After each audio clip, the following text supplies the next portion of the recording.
Today, the proclamation of the Word of God in Epistle Paul in the Philippians chapter 2. Therefore, my beloved, as you have always obeyed not in my presence only, but now much more in my absence, work out your own salvation with fear and trembling. For it is God who works in you both the will and to do, for his good and pleasure. Do all things without complaining and disputing, that you may become blameless and harmless. Children of God without fault in the midst of a crooked and perverse generation, among whom you shine lights in the world, holding fast the word of life, so that I may rejoice in the day of Christ, that I have not run in vain or labored in vain. Yes, and if I am being poured out the drink of offering sacrifice and service of your faith, I am glad and rejoice with all. For the same reason, you also be glad and rejoice in me. The word of the Lord. Thanks be to God. Please stand for our responsorial psalm in Psalm 27. Our responsorial psalm is, "The Lord is my light and my salvation. Altogether, The Lord is my light and my salvation. The Lord is my light and my salvation. Whom shall I fear? The Lord is the strength of my life. And whom shall be afraid?" Response: The Lord is my light and my salvation. One thing I have desired the Lord, that I will seek, that I may dwell in the house of the Lord all the days of my life, to behold the beauty of the Lord and to inquire in his temple. Response: The Lord is my light and my salvation.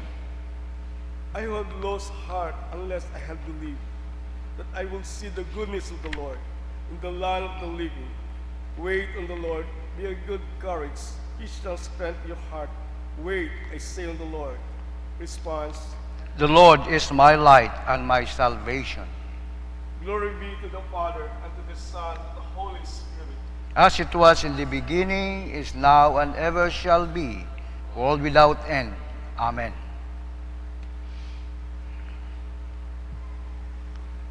The Lord be with you. And with your spirit. The Holy Gospel of our Lord Jesus Christ according to St. Luke chapter 14. Glory to you, Lord Jesus Christ.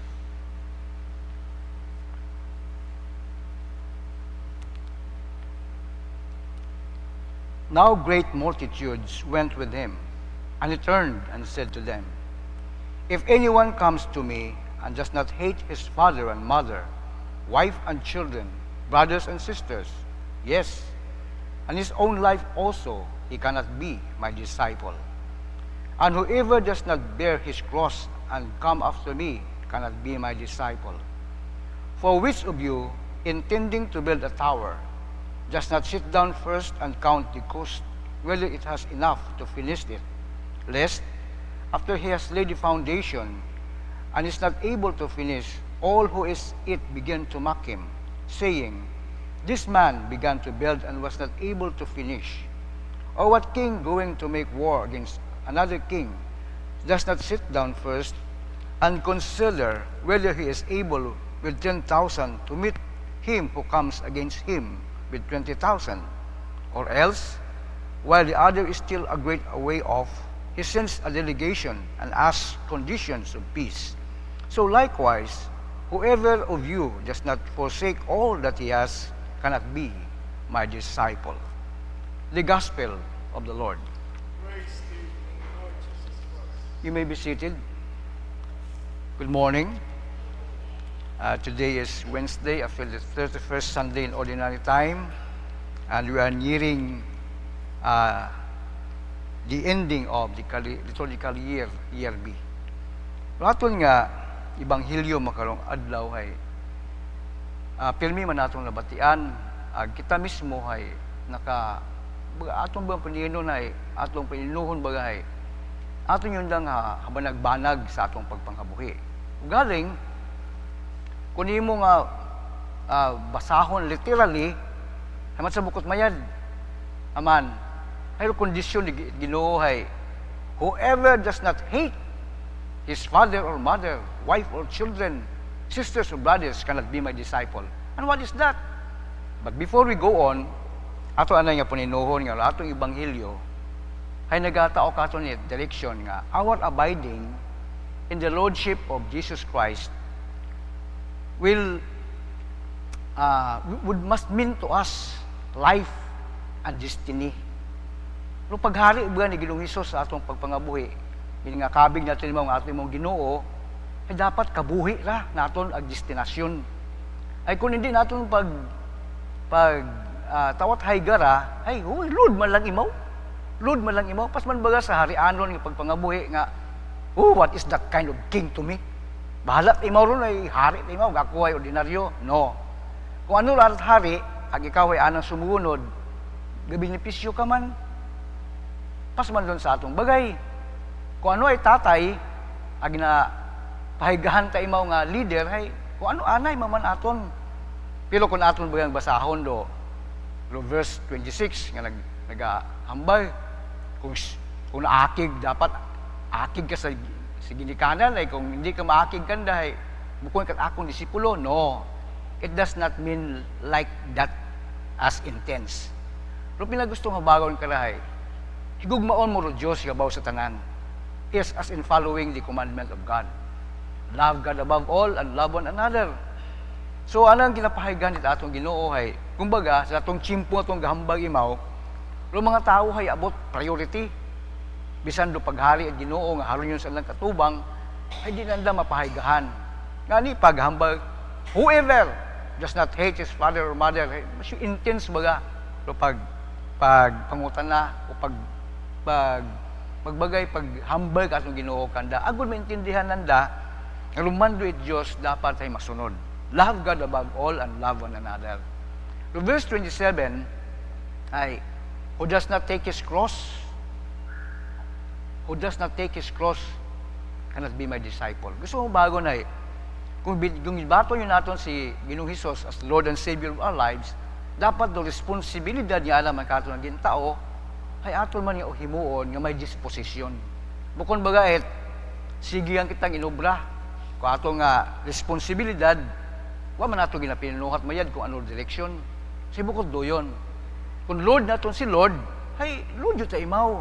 So kung magwali kita, ay ipasayon natin sa tanan nga si Lord Jesus. Ay Lord Jesus yung ta imaw. Bukod niya ta imaw si Jesus. Aman. Ay pauno makakopya o tawo. At pagpanawag or addressing sa Ginoo, kundi natin ligmit lang. Kung we keep on telling people, this is the life of Jesus, this is Jesus. No. Dapat Lord Jesus ta imaw, ay Lord yun natin imaw. Agud ng mga kapamati, ay ma-address man imaw Lord Jesus. That is responsibility as disposing properly who we call our God.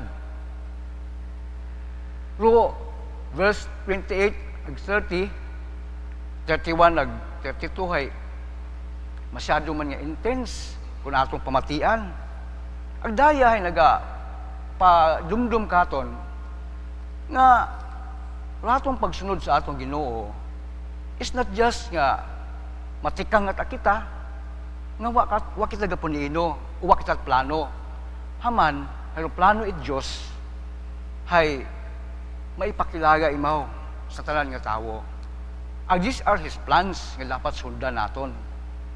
Ngani pa ay masyadong intenso cost of discipleship. Ay kundi naton pagpatawat hay gahay, kanya ron katon medyo kumbaga hay pagusto-gusto mata kita.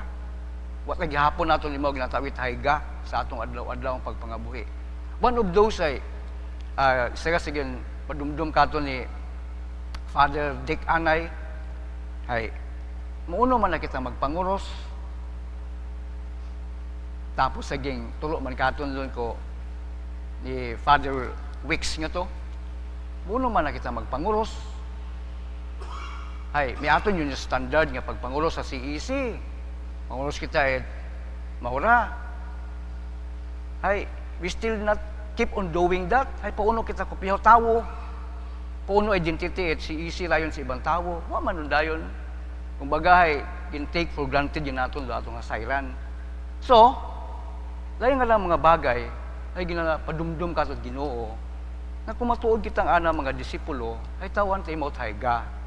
Ro mabudlay kita ni ro, urdo nga, mas mabudlay nga ni mga verses nga la, ay kapinggit sa verse 33. So likewise, ang banana, whoever of you does not forsake all that he has, cannot be my disciple. Kung hindi mo man pag-aywan, dong tanan nga bagay sa imong pagpangabuhi, you are not my disciple. Ay, kung gusto mo bago na, I want tatong pamilya for the sake of Him.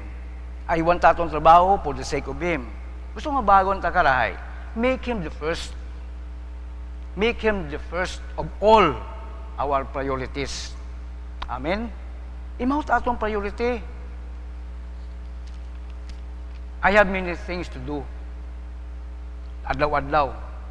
Ay, pagtapos Domingo at Misa, I am now listing akong ubrahon adlaw-adlaw, including meetings, including mga bagayran, etc.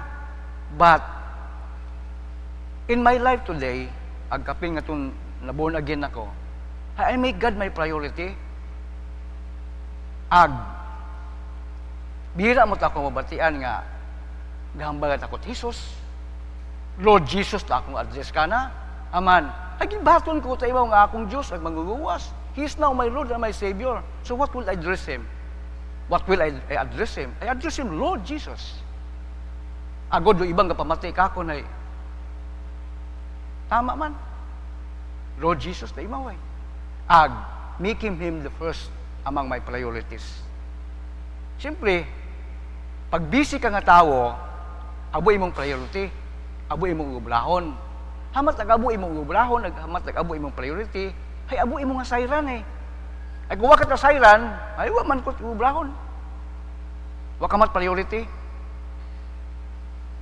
So these are things na ginapadumdum kaso nito atong Ginoo that we may learn more from Him. Agwat kinahanglan nga abo unggit ala atong masayran kung ano ginaturo katon in a proper disposition of our mind and hearts, so be it. Doon yun aron. Aglumasadyahay, we have learned what God has for us. Ay kung ano anang gusto, agatong nasunod, ay wag gid mahimo, ang gusto mo ba hindi gid mahimo nga wa imaw itpadaga nga grasya. Basta gasunod kita kana, may anang grasya. Where God guides, He provides. Amen.